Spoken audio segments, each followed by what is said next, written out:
when you are a creative person or you have this like deep longing for something, right? Like creative longing, if you don't express it, you're never gonna be fully fulfilled, right? There's no happiness of that. Like there's always something missing, right? Welcome to In the Art Scene, a podcast about art world and people in it.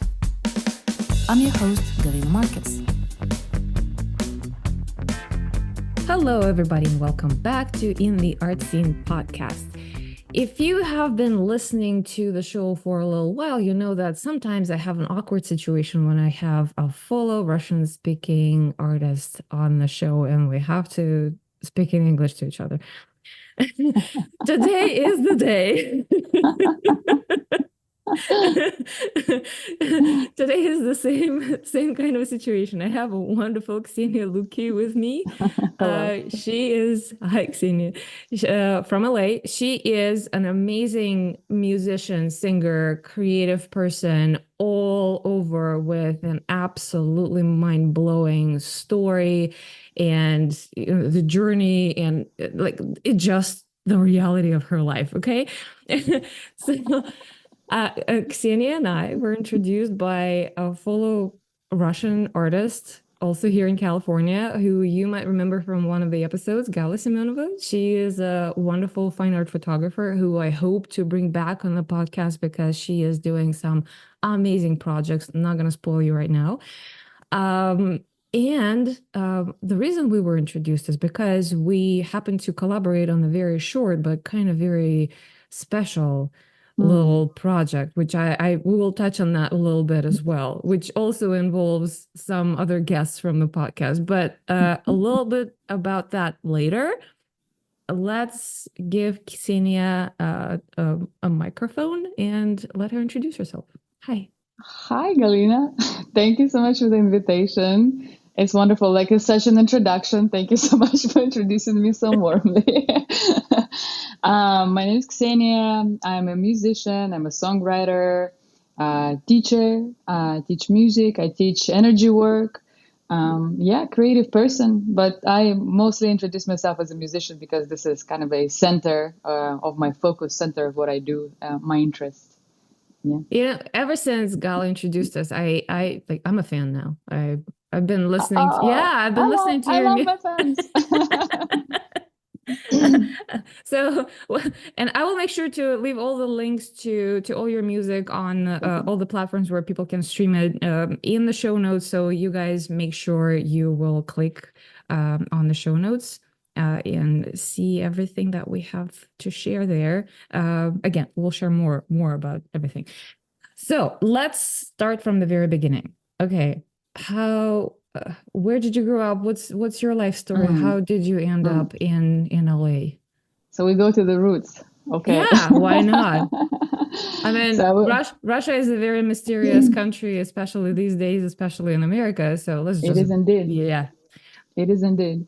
So I was born in Chukotka. I'm sure not a lot of people here know where it is. But to simplify, it's this peninsula. It's the place in Russia that is right next to Alaska. And so it's basically the same nature as Alaska.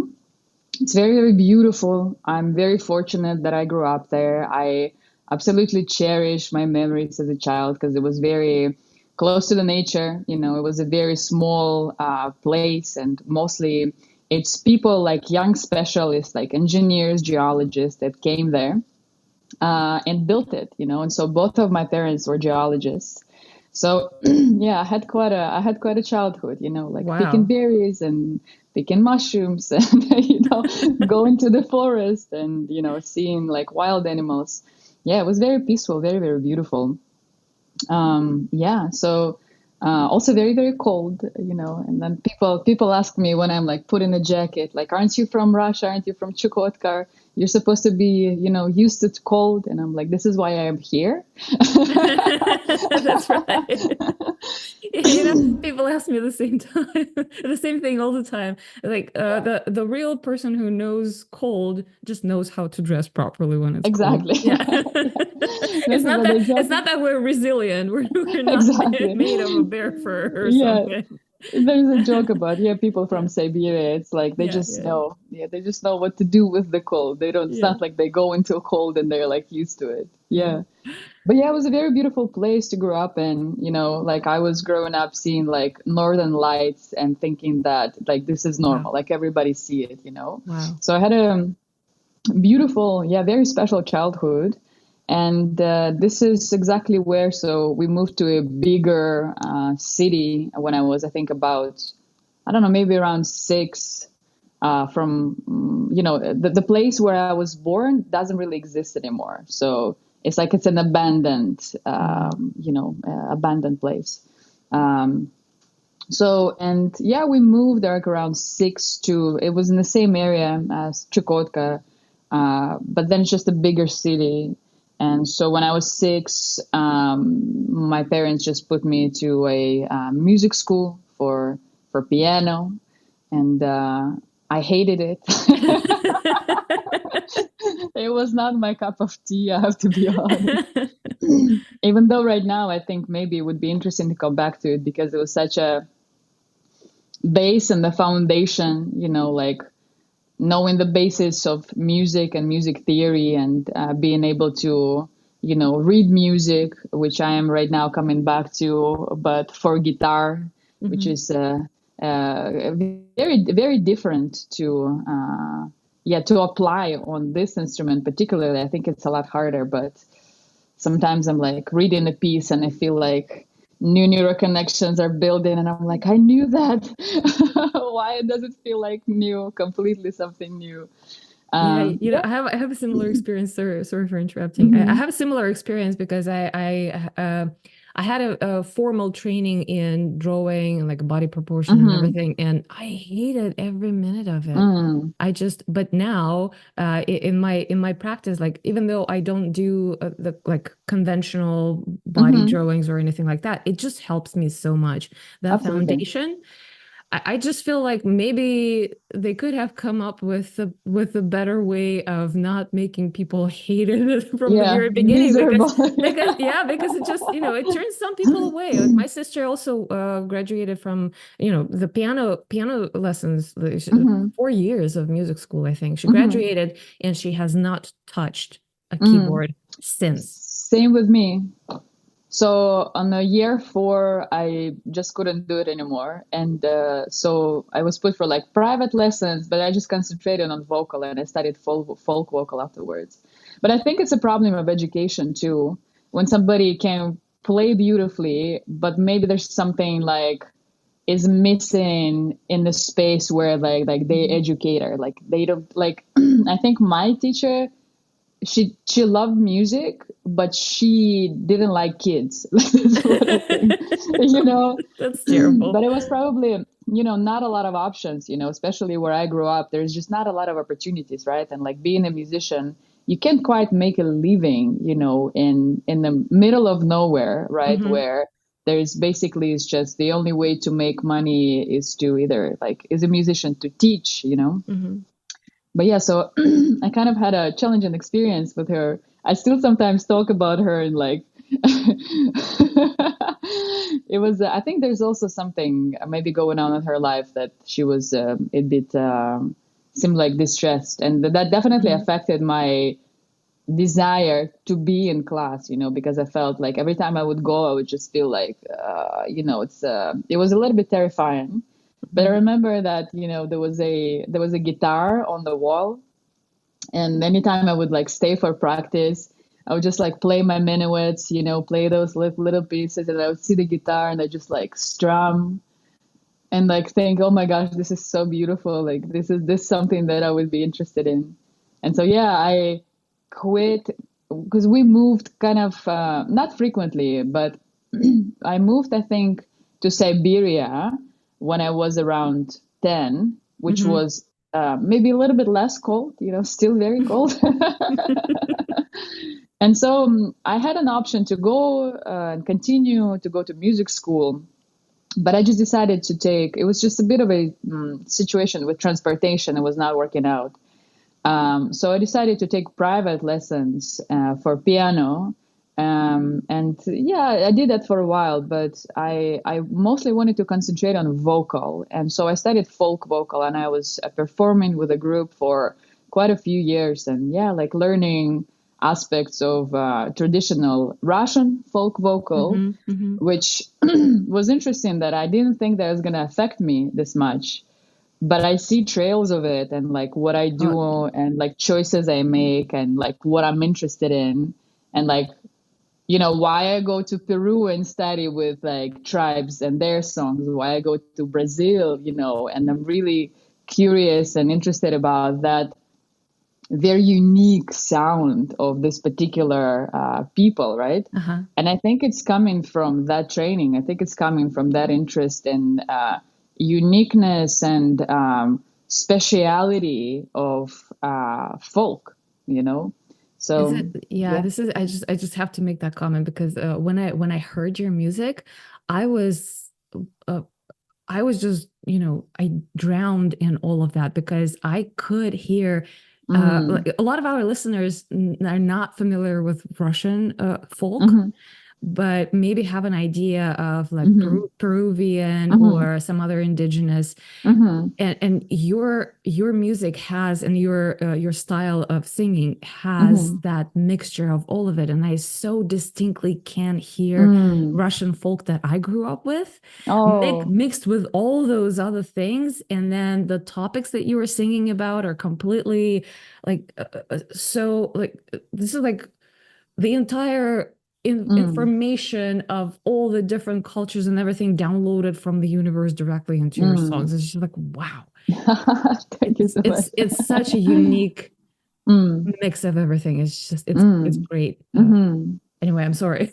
No, no worries. I think it's also like being bilingual and, being very interested in other cultures and traveling and learning, because I've learned music from, different cultures and like different uh, teachers. Some of them can't even write, so like what was it, 2 years ago, I went to Peru, and with an intention of like learning from this very old woman. She's like in her 70s, and she's been singing Icaros, right? She's been singing those like songs that are particularly to her tribe, right, and her family, for it's like generations pass, of Hmm. that knowledge, and that song, they're song carriers. I've studied with Lakota song carriers, which is also a very unique, very distinct, right, message in the sound.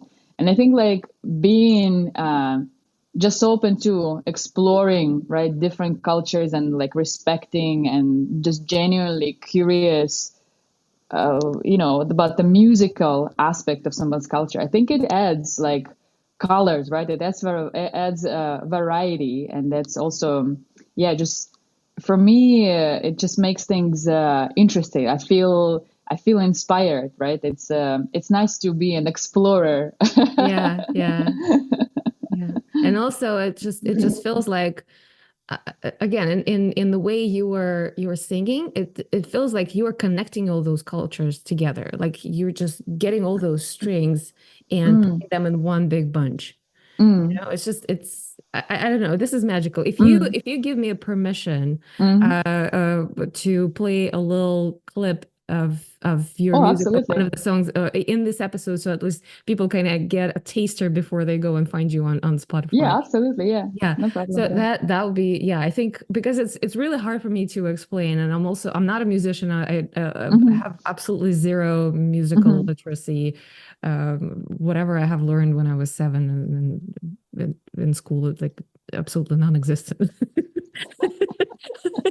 But I have a question. So you Yeah. you started with Russian folk, and then hmm you just kind of felt that this is the direction that you want to go. How did you end up learning and getting interested in exploring all the other Mm, folk music from around the world? mm. So I actually I taught myself how to play guitar when I was 13, and my interest was actually rock. I thought I was gonna be a rock musician. I'm gonna start a band, Like folk at that time, It was interesting, but it was kind of like looked at. I was like, this is not really cool. This is not something I'm gonna go with. Right now, I feel like this was extremely cool. Like, and I really, really am happy that I did that. But back then, it's like you in school and everybody's like, oh, narodniki, like Yeah, they're yeah, just yeah, like crazy folk yeah. people in Late, costumes, yeah, late 90s probably, right? Something like Yeah. that. Yeah. So So I was actually interested in rock. I still really love rock music, actually, like progressive rock, and I think there's also a touch of it, in my music. I really love electric guitar, and so guitar was I think, my first love, and maybe still is, in terms of like instruments. But yeah, I just taught myself how to play guitar, and I started writing kind of immediately. I've always loved writing and poetry, and my dad still has a few of my very early and very ridiculous pieces that he sometimes pulls out, and he's like, and here's what you wrote when you were 8. And you're like, Dad. I know my mom does that to me too. It's embarrassing. It's so embarrassing. Oh my God. But it's also very cute. It's like, oh, this is where we started. There's a sign of progress here. Okay. And so yeah, I just started to play guitar and I started to write, and I started to perform. There's this one, I'm sure it was like this in your childhood too. We had like little like cultural centers, or like centers for kids where they can come and explore arts, And so I did quite a lot of that when I was a Do kid, Pionierów. Exactly, yeah. Yeah, yeah, yeah, Like yeah. arts and crafts, and they Yeah. like teach you how to draw and teach you how to make stuffed animals and like make clothes. And so in one of those centers, there's this woman who was, I think she was like a coordinator of some sort, like just this creative director maybe.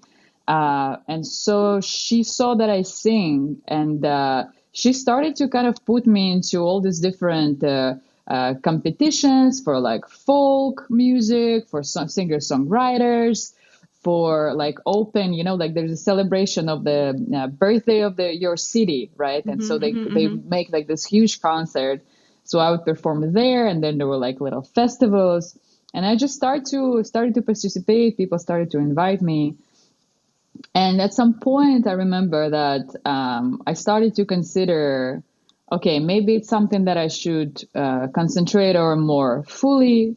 But there's also always, I think it's also a cultural thing where in Russia, like you have to have a real profession, you have to Yes. have a real job, Yes. because Oh being my the God. artist is not an option. No.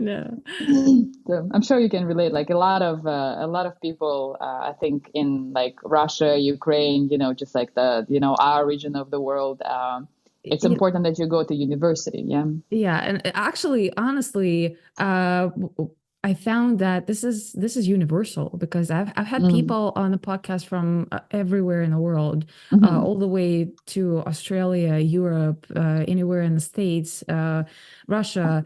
Uh, um, and it's kind of the same story. I mean, you can't Mm. go and get your MFA here, and it's not going to be looked down upon. Like in Russia, if you're going to the art school to get your degree, Hmm. it's like, yeah, you just don't know what you're gonna do with your life, right? Exactly. Yeah. Here, Yeah. yes, you can get your BFA, MFA, but then you're still expected to go and get a job, right? Yeah. This is why a lot of the artists, especially visual artists, are going into like graphic design or Hmm. marketing or this kind of stuff, because it's at least some application of Yeah. their visual Yeah. art Absolutely. skills. Yeah. And some security too. You Yeah, know. yeah, yeah. You know.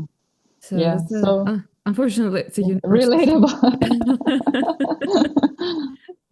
So yeah, I decided to get a real education instead, and at some point I just kind of stopped playing the guitar, and just I don't know. Sometimes I think it's also relatable for a lot of artists. Something that can be your biggest love, and at the same, it's your kind of a biggest pain. because Hmm. you can't quite get to it and can't quite commit, and it's always Yeah, almost there yeah, but not quite, so I yeah. just Because decided to, you can't prioritize yeah, it enough. Yeah. yeah, so I had a breakup. Biggest breakup, yeah, and I stopped playing completely. And I would maybe sometimes, like, again, and in university for some celebrations, I would sing, but then it just kind of you start to forget. Like, I think, like, the psychology of it is very interesting too, is that your psyche just kind of, like, in order to protect you, you just kind of start to completely Hmm. forget about that Hmm. part of you, neglecting, I guess, your creativity. But I was expressing in other ways. So that was maybe a substitute of that, a loss, I think, or a breakup, if you will. So So, if you don't mind me asking, mm, so what have you been in that other life when you weren't playing mm, music and yeah. So my first degree that I got, it was actually accounting, but it was oh, associate degree. You know how in Russia, so after the ninth grade, yeah, you yeah, can yeah, still go to school yeah, and then you can get another education. So my dad yeah, put me in the school for, like, I would go first half of the day, I would go to high school, uh-huh, and the second part of the day I would go to college. uh-huh. Well, I think here it doesn't, they don't call it Yeah, college, but yeah, yeah, it's a it's a different little name. bit, Yeah. yeah, yeah. Yeah. But it's basically like, so I got my degree in accounting, like, in those 3 years. And then I went to university and I got my degree in communications. So I was studying public relations, advertisement. But it was very interesting because I studied literature for 5 years. I studied creative writing for 5 years, like journalism. Like, it was a very, very cool, very interesting program. I'm very happy that I did it, because it's still, like, it really actually helps me, in my life. The skills I received, like having higher education, I think is extremely valuable if it's a good program, especially, if it's something that is, like, very well built for you to actually learn something and get a hard skill, and and also just develop you um, to be a well-rounded person, Yeah, and I yeah. feel studying literature, studying writing definitely contributed to, my skill and my ability to even write poetry, for example, or write lyrics. But yeah, so it was communications. And then I graduated and I decided to move to States. So my sister has been living here for over 20 years. So the first time I came here, I was 18. I was turning 19. So it was like in the middle of I'm 38 right now. So it was kind of like in the in the middle of my life. Right? Uh, so I came to visit and I started coming every year. And so I graduated and I just moved to the States, and still was not playing guitar, still was not very much open, because it was a different place, right? You Hmm. immigrate and you need to survive. It's not the time Yeah, to write a song. It's time yeah, to learn the language, right? To yeah, find a job and secure yeah. yourself. And a Uh, culture shock is real, people. Culture shock is Culture real. shock is real, absolutely. Yeah. Yeah, it was. Did you speak English when you I when you actually moved? did. Yeah, I did. I did Yeah. because I was lucky enough to work for international companies when I was back in Hmm. Moscow, and I was also in marketing. Hmm. I used my language, and I'm just pretty good with languages in Hmm. general. Hmm. So whatever grammatic skills I had, I Hmm. first started applying into translating the original ads into like adapting it to Russian market, that Hmm. kind of stuff, Hmm. catalogs and other things. And then Hmm. little by little it was like email communication and Hmm. like meeting Hmm. colleagues from all over the world. And yeah, and it Hmm. just by the Hmm. time I got here, and I got here only because I met my husband, and we had he's an American, and we Hmm. had like 3 years long long distance relationships, and it was Mm. quite difficult and quite expensive. And we decided to go, okay, got to do something about it. So he actually helped me develop quite a bit more of the confidence in American English, and helped me with like colloquial American Yeah, English, because when we first met, like business and pretty simple yeah, conversational, that was kind of my top. yeah, But I was okay communicating with people. Now yeah, now I'm hosting a podcast, okay? yeah. so, so yeah, that was not a problem for me when I moved. Mhm, And I thought that this is pretty much going to be like, okay, if I don't have a language roadblock, everything mhm, else is going to be easy, because come on, mhm, I came from Moscow. It's a big mhm, cosmopolitan city. I mhm, understand a lot of things. I can communicate with people. I can find my way around. mhm, And I came right to San Diego, so I didn't leave anywhere else in the States. I came to mhm. San Diego and I stayed in San Diego, because this is where my husband lives, and he's not moving anywhere from San Diego, right? Like he's rooted here. It's like, okay, this is the finest city on earth, which I love it here. But That's it's great. Yeah.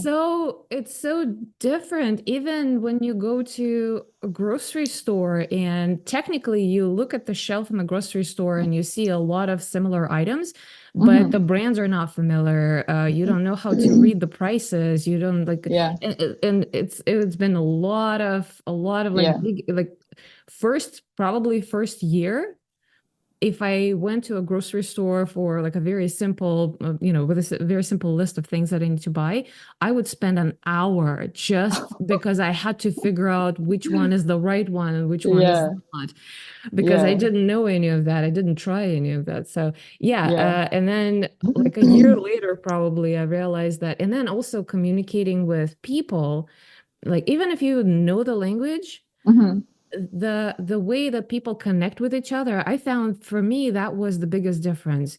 Mm, yeah. The way people connect in Russia Mhm. between themselves, and the way people connect in the States is very different. And that was Very probably different. the biggest shock, because you know how when you're a tourist and you come to, let's say, LA, or like pretty Yeah. much, Mhm. well, maybe not New York, but let's say California, and you walk on the Let's keep it street. local. Yeah, let's keep it local. And then you walk on the street and there are random people just, it's like, hey, how are you? It's a nice day today. I was like, who the are you? Yeah. Right? What do Like, you need? do I know you, or do I look like someone you know? Like, are you confused a little bit? Dude, like, but then you move here, and you kind of take this as like, okay, people are friendly here, right? Yeah. Everybody wants to talk to you, everybody wants to say hi, it's just so nice. And then you start responding or trying to make connection, because for us, and for Russians, it's a signal. Like if someone is being nice to you right away, then they're open for a deeper Mhm. connection. Mhm. And then you realize that this is a very shallow Yeah. Yeah. ground. And so I had a favorite metaphor that I'm still using sometimes. That Russian people are coconut people and Americans are peach people. Like peach is like juicy and soft and kind of fuzzy, like on the outside, Mhm. and you can enjoy this outside, but then in the core, they're protecting their Mm. vulnerability is hidden in that, really, like Mhm. in the stone, right? Mhm. And Russian people are coconut people. They're, Mhm. grumpy, brown, harsh, really, really hard. But the shell is very, very thin. And once you crack it, you get all Yeah. the juiciness, like Oh yeah, to the absolutely. Yeah. bottom of it.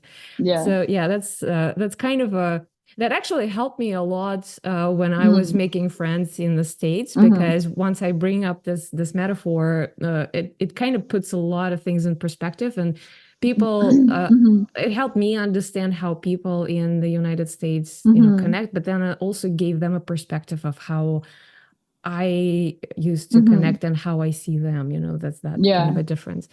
But anyway, so what was your Mhm. experience with the culture shock? Well, the first time I came, when I was 18, Uh-huh. it was definitely shocking. Like, because I didn't know much, like all I knew about the States is from the movies, right? And even like studying, like I studied English, like I took all the courses, I was like preparing, and it's like for a while it was a part of like my program in school, for example. But then I got here and then I realized like that I thought I spoke English, right? But then I don't do at all. I don't understand what these people are saying. I don't understand. Like I just don't get it, And there's so it was just so much of everything that I think I got overwhelmed. It was Mhm. like just even like you said, right, going to a groceries, like what the hell do I buy, like what Yeah. is right, what is tasty, what is bad for you. It was just overwhelming, Yeah. yeah. And I remember there was a moment where because I was staying with my sister, I was like, I just need some time to like just be inside and like integrate and process. And that point of like connection, right? How people connect. Like my sister had to explain to me, like, you don't actually have to tell anybody how your day is going Yeah. because they're asking, because they're like, how are you? Like they're so interested, like, how are you? And you're like, how am I? Because you Let me ask tell you. somebody. Let me tell you. Exactly. But you ask somebody in Russia, like this is what I've been, like you ask somebody, how are you doing? For us, if somebody is like asking you this, it's like it's you starting the conversation. It's not a Mhm. small talk, right? It's Mhm. like, and you're like, are they like you want to open up, right? It's a Yeah, very yeah, yeah, different yeah. way of communicating and connecting, right? Through through conversation. Yeah, So there's no such thing as small talk in Russia. yeah, no small talks. I think right now maybe it is becoming a part, just by people. I don't know. I guess I wouldn't say Americanizing, but it kind of like traveling more and integrating things from different culture. I think Yeah. it's been maybe becoming something that people at least talk about. That's a Yeah. small conversation, small talk.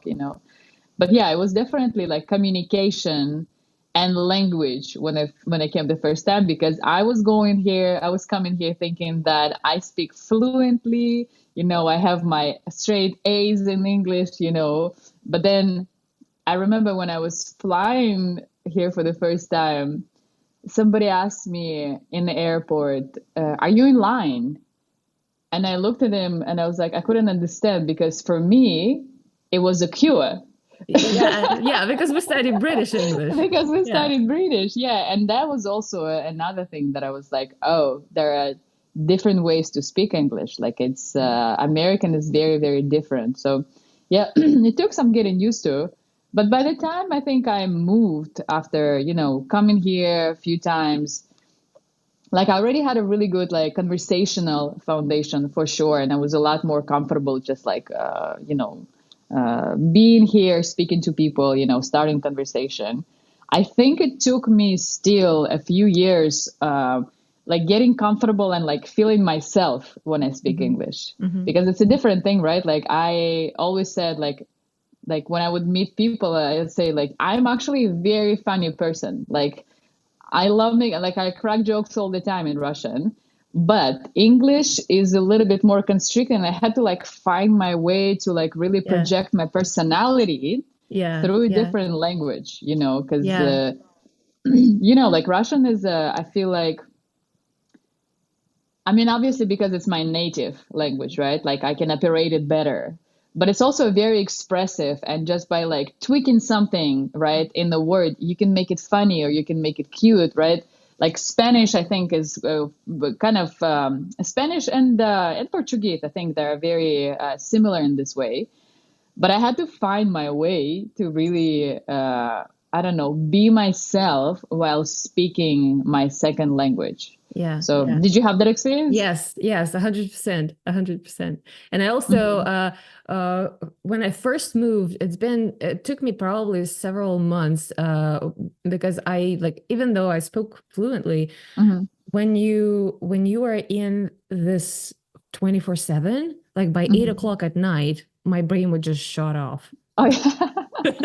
And like, and and usually, like it's a it's a dinner time, and my husband wants to take a like have a conversation with me and something like that, and I understand everything that he's saying, and I have all the intention to respond.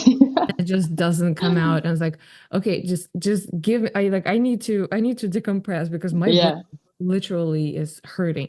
So Yeah. my breaking point, I think, was like a tipping point with this. I think was when I started dreaming in English.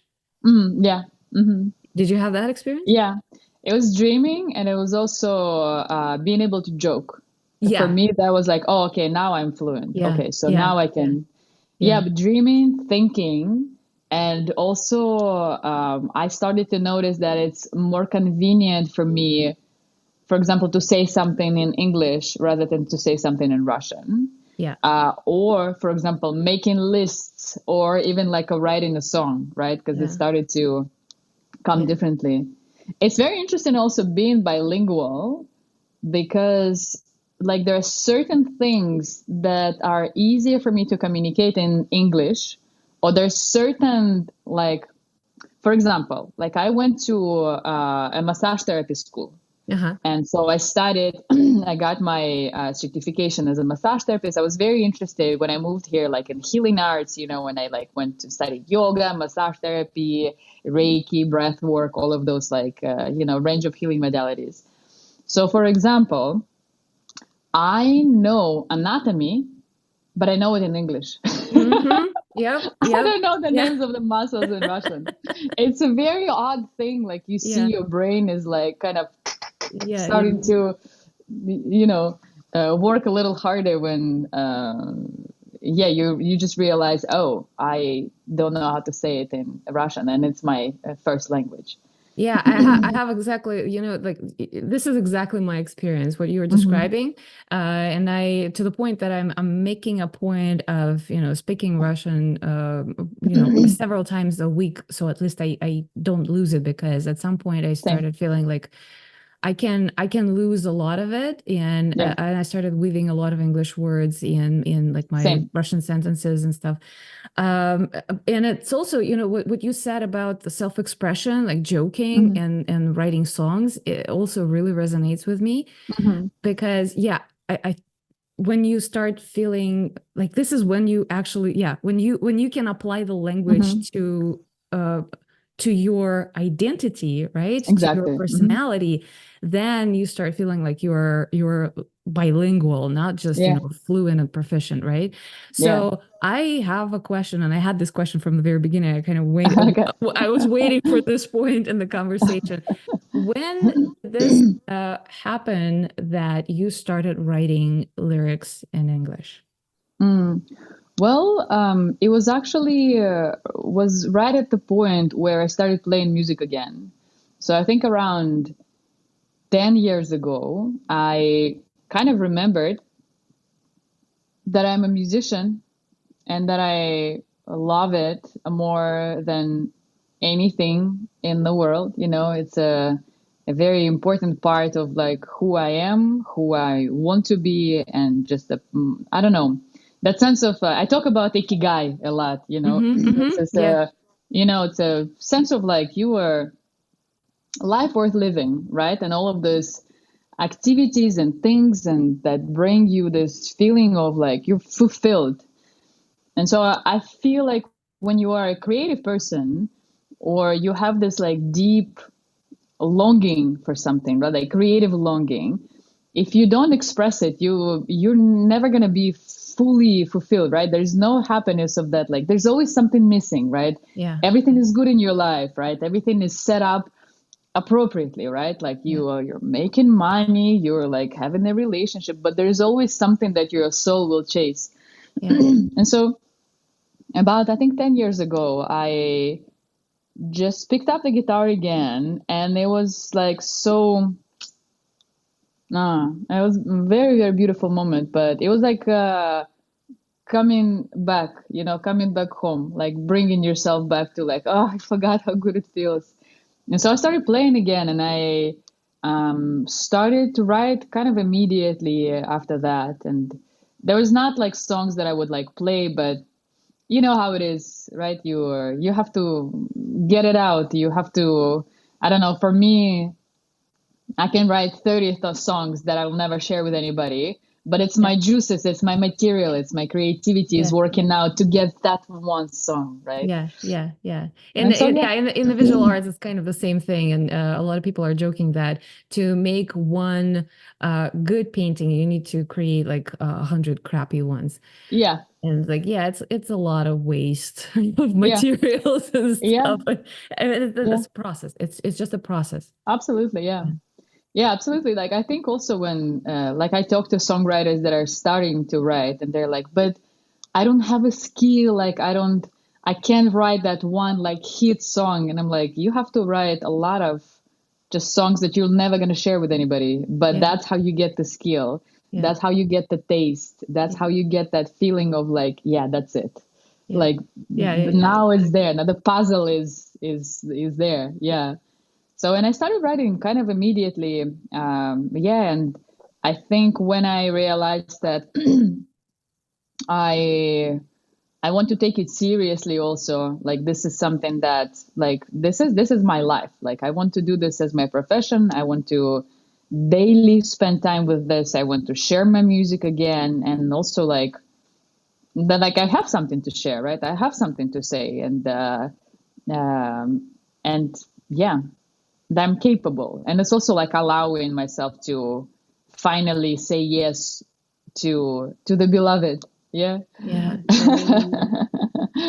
Yeah. And so yeah, English kind of came pretty immediately is because by that time I was already I don't know, like very comfortable speaking on like aspects of like spirituality, right? Hmm. And I was really deep into yoga, so all of those like yogic concepts were very much available for me in English, and like those places of exploration, like spiritual exploration, right? Talking about soul, Hmm. Hmm. asking questions and like that have to do with like philosophy and and God and so yeah, and it was interesting that yeah, English was a medium for that because it's I would not I guess expect for it to happen. Which right now, again, like you are, very making it a point of speaking Russian. I actually make it a point to write in Russian right now because I want to feel that I'm still bilingual and I can apply that artistic expression on both languages. And I was in Brazil Uh-huh. last year, and the song started to come in Russian, and I was so happy. And I was just like, okay, let's finish it, and I did, and I cannot wait to share it and record it. It's like I think it's one of those songs that are like. Yeah, that's the song. That's the song I've been waiting for. I've been fishing, Oh, I've I'm been looking fishing to forward to catch hear. that song. Yeah. I'm looking forward to hearing that. It's yeah, it's interesting. It's so I was going to make another comment about your styles. Your songs do have that um quality of okay, now I'm losing my You're losing it, mantra Galina. mantra. That's what I was going to say. So Uh, a lot of it, yeah, a lot of it sounds like mantra with with the tastes of the different types of folk. Like to me mm, it was interesting, like listening to mantras written in or sang in Russian mhm, folk almost, you know? mhm, It's mhm, a really, really difficult thing to explain. Again, mhm, I hope I will be mhm, able to include a little clip of mhm. Yeah, absolutely, dude. Yeah, yeah, no problem at all. awesome. Um, So I think go ahead. No, go ahead. You go ahead. no, about the mantras. I think like the old material definitely has that mantra like, especially like feeling. I think when I wrote all of those songs that I recorded right now, and I was really, I'm still a yogi. I love yoga. It's a very important part of my life. But it was when that interest was so at peak, I think I was looking, like how should I put it? I think that was a big influence on my music, that mantra and yoga and looking at things, even like writing about Atman, right? It's something that literally, like, you read Bhagavad Gita, right, and you like Mm-hmm. get the download. And Mm-hmm. I think it was a lot of that influence, that brought the feeling of the mantra. Yeah. Atman really sounds like a mantra, for sure. Mm, For yeah. sure. So, okay, so now this is your life, this is your practice. Hmm. You are traveling to different places to play Hmm. or to learn or both, because I know you It's before, both. yeah, before we Hmm. started recording that you said that you are going to Peru Hmm. in a few months Hmm. for like extended stay. Hmm. So, what's your plan for Peru? What you gonna do there? So it's both. Like when I travel with music, it's me being hired, for example, to work her retreats, or playing concerts and collaborating. It's also going to learn and study. Like I went Hmm. to Brazil to study music with a Brazilian musician. Peru. So in Peru, I will be working for a center where Hmm. people host retreats.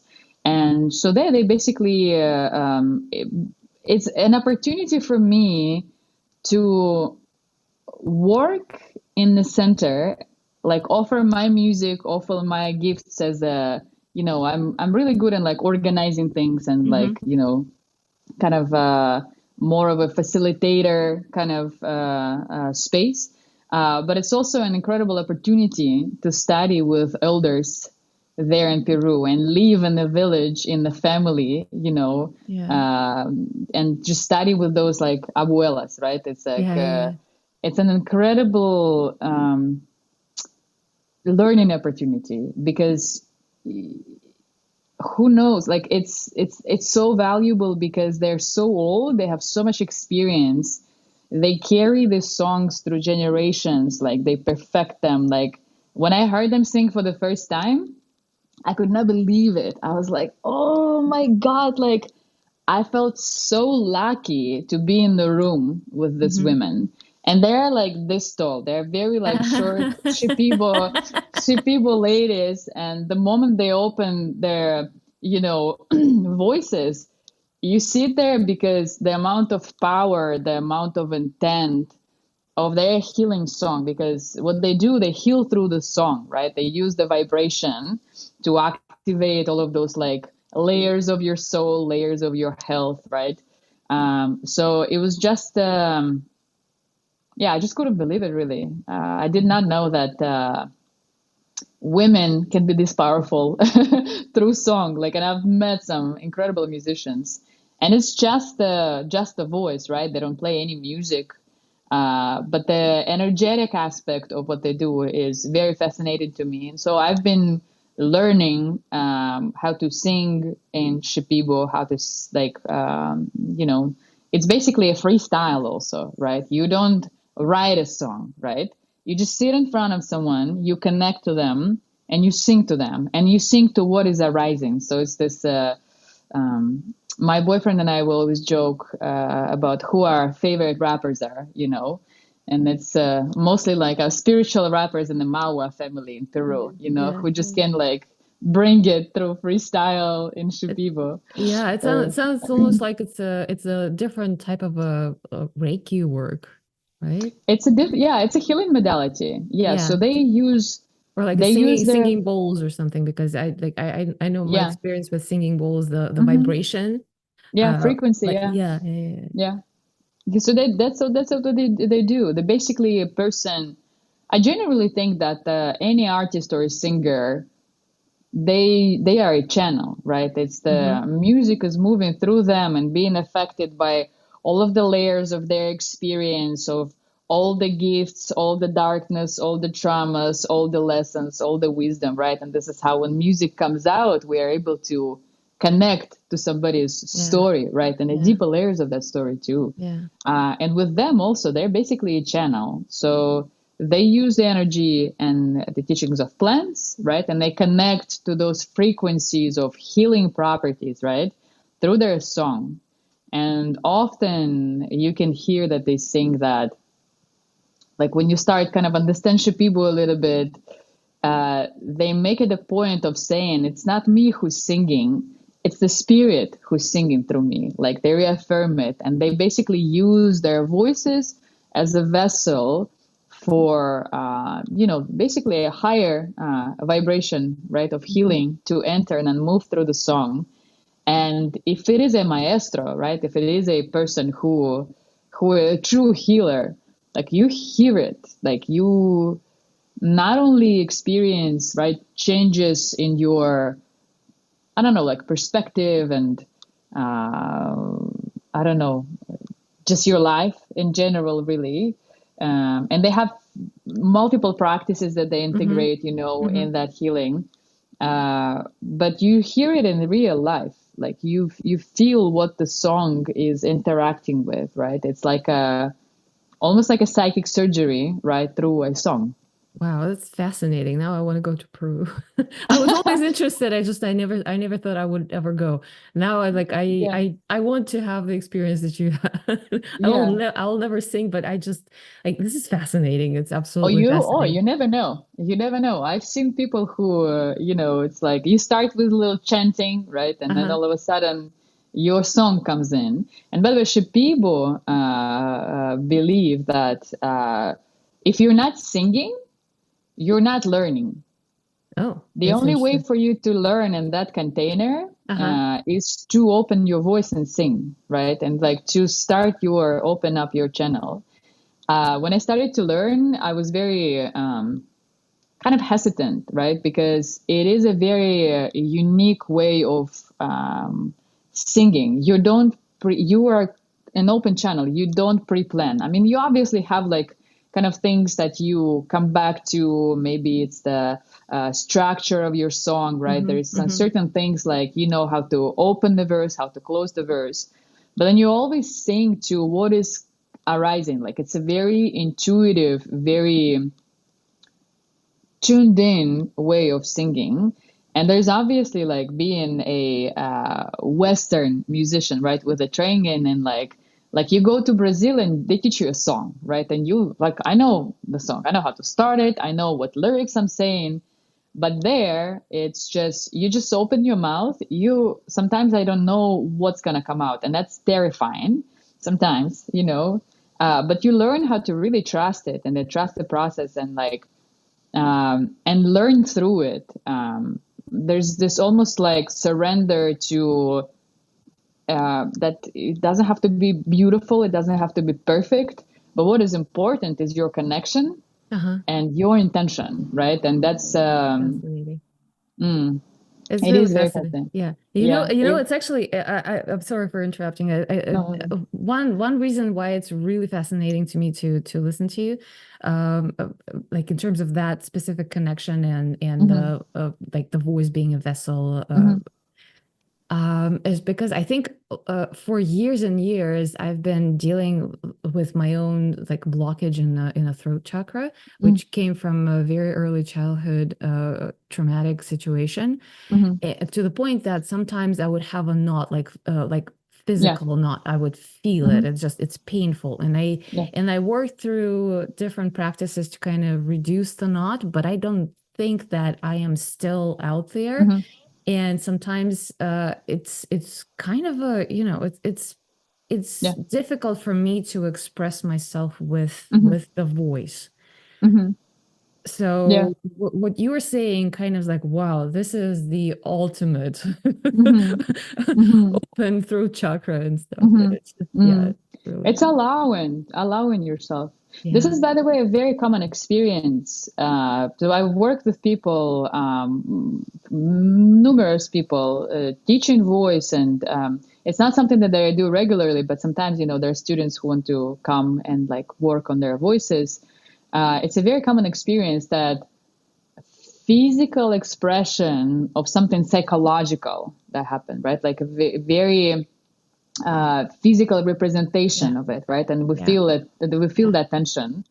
And a lot of the times it's taking care of that physical aspect, like literally stretching the throat, literally teaching your muscles how to be like your muscles of the throat, right? How to be relaxed. So then you can vocal cords can be engaged and do what they need to do. Because what happens is that constriction, right? Is that Yeah. physical tightness. Yeah, it's a very interesting process to unlearning Uh-huh. those familiar patterns of like, I can't, Yeah. you Yeah. know. Yeah. But it's fascinating to see people open up and sing. Like I've had a couple of students who would like literally make me cry when they open their voice, and it's so beautiful and it's so raw and it's so like it's there, you know, and it's like that moment of like reclaiming something that's always been yours, right? And it almost feels like, yeah, like for a lot of people, like I guess for me too, coming back to music, like coming back home, right? Mhm. Coming back to something that is like, this is me. Yeah. Yeah, it's very beautiful, beautiful process, like on unclogging, Yeah. unclogging the Yeah. voice. Well, there's so many other questions that I want to ask you. We went past 1 hour already. There's one thing that I really want to be included in this episode, but I sure want to have you back maybe after your trip Mm, to Peru, so we can talk a little bit more mm, about that practice and yeah. also about how you organize your creative life, because sometimes it Mm, is for some people, there's a very conventional idea. Like if you're a mm-hmm, musician, you're playing concerts, you're mm, playing events, you're, putting your music on the streaming mm-hmm, platforms, that kind of stuff, like how to make a living, or you're teaching music, right? mm-hmm, So what mm-hmm, you are doing is a little bit different. I mean, your mm-hmm, style of music obviously speaks to the very specific audience, but mm-hmm, that doesn't mean that this mm-hmm, is not an avenue for someone else to mm-hmm, explore as well. So when you said that you're working on retreats, you're mm-hmm, going different places like a couple months at a time, mm-hmm, on some bigger projects, like to me this is a very creative way of mm-hmm, living your life, right? Living mm-hmm, your life, ensuring that you are supporting your creativity so your creativity can support mm-hmm, you, right? mm-hmm. But one thing I really wanted to put in this episode, and just because I mentioned it at the beginning, is the collaboration that we did. Oh yes. That was a very interesting experience for me because I used to write poetry when I was in my 20s. Mm-hmm, And like, yeah, since like mid 20s, I've never written anything. So like late teens, early 20s, that was kind of like a sweet spot for me. And some mm-hmm, of that was actually quite good. I mean, some of it is still embarrassing. mm-hmm, I think my mom does the same thing as your dad does. But some of it was quite good, and it was a really good outlet for me. But I haven't done it in like more than what, almost 20 years, right? mm-hmm, And I was never able to manipulate poetry in English, mm-hmm, and that was kind of a very interesting moment for me. So I did the episode with the October Project.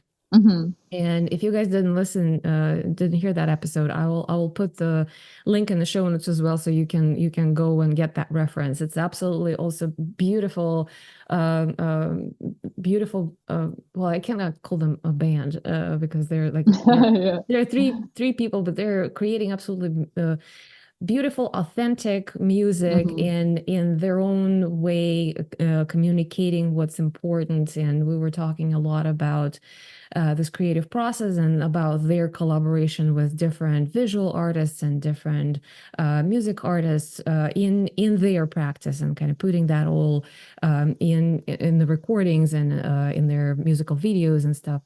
And then after that, they reached out to me after the episode was live already. They reached out to me and they said that this is one song that they first created in like the 90s. Now it's doing a comeback. mm-hmm, And as a tribute, there were multiple people who would recreate the song in different languages. and like either make a little recording or something like that. And they were putting it on their YouTube channel just to kind of like the same song, the same type of lyrics, Hmm. obviously adapted to different languages, and the same music, same message, uh, the like the point of connection, right? Like that it's a universal message, so it needs to connect to everybody in every language and everywhere. So the only thing they were missing, they recently did one with the Ukrainian artist, and they wanted to do one in Russian, and they were asking me if I have a connection with someone who can translate and adapt lyrics from English to Russian. And I was like, well, if you trust me, I can try because I haven't done this in a while, but I would really love to try. And like just like for you, it was kind of like a homecoming situation. It's like, well, I feel rusty, but I also feel excited. Uh-huh. And I did it, and then I started asking around. I asked our mutual friend Gala, who, like, can we find a musician? Because I'm not like I can work on lyrics, but if I sing it, that's going to be a disaster. Like definitely a disaster. So she introduced us, and I we had a call, and I sent the lyrics to you and the music. And then it was in your hands, and what you came up with Mm. was absolutely phenomenal. Thank you so much. It was a really, really fun project, and it was interesting because it came in the right time. It was like one of those moments where I was like, I wanna like I need something interesting to do. I need something like maybe a cover, maybe an arrangement of some sort. And then you reached out, and I just want to say that that adaptation, the translation was it touched me so deeply when I read the растешь, как волна в океане. I was like, oh, my heart. It was so beautiful and so very well and poetically communicated and translated in such a unique way, and still preserving the idea of the song. It was I'm masterful. When I read it, I was like, okay, let's do this. I will put the link to the I think it's on the it should be on their YouTube channel. Is it on yours? I don't I haven't been in touch with them. Actually, I don't know if they uploaded yet or not. Maybe Well, they did, maybe they didn't. okay, so well, this is a task for me to figure that out. I'll find it and I will include it in the show notes as well. But yes, it was a very interesting, and I think this was kind of like for me personally, it was kind of a beginning moment because after that, I started thinking a little bit more about maybe I should try a little bit of a Mm, poetry, here and there, kind of not like never making time for it really, hmm. but then a few weeks ago, Hmm. literally, I could not sleep at night. I was laying Uh, with my eyes open and I was downloading it. yeah, And I grabbed my phone and I was like, okay, in the morning I will not remember this. And I was typing it on my phone. It was like a full poem in English. yeah, It still needs a little bit of a polishing. And I bit yeah, myself up for not getting back to it in the daylight when I'm not half asleep to process whatever I have downloaded and put it in some sort of a structure. yeah. But this is just like you said, like this is a totally different level of Mm, you know being comfortable with the language and mm, making the language an instrument and a vehicle hmm. of expression of who you Hmm. are, because I thought I will never write poetry ever again. Hmm. Wow, I'm very happy because I'm a fan. Well, that's mutual.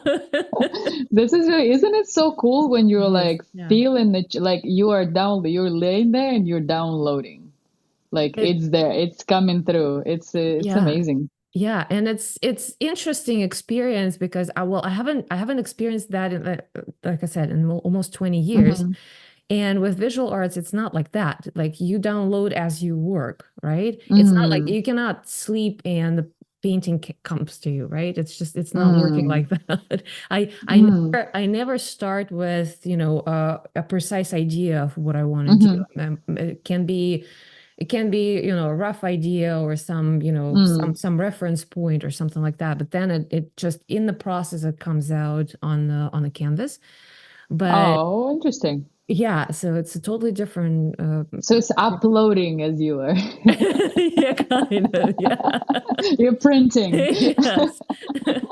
But but in that kind of situation, like it really it was one of this kind of a transcendent experiences that I will not be able to close my eyes Yeah. tonight if I just Yeah. don't write this down. Yeah. No, I had to do this. So I'll share with you when I finish. Please. Yeah. Yeah. I Maybe make a joke about this is like uh-huh. being it's like a possession. Like the song has Yeah. possessed you, Yeah. and until it's done with you, until you with the to the best of your ability, it's a poetry or a song, you expressed it and you gave it the medium to be embodied, to like be in this world.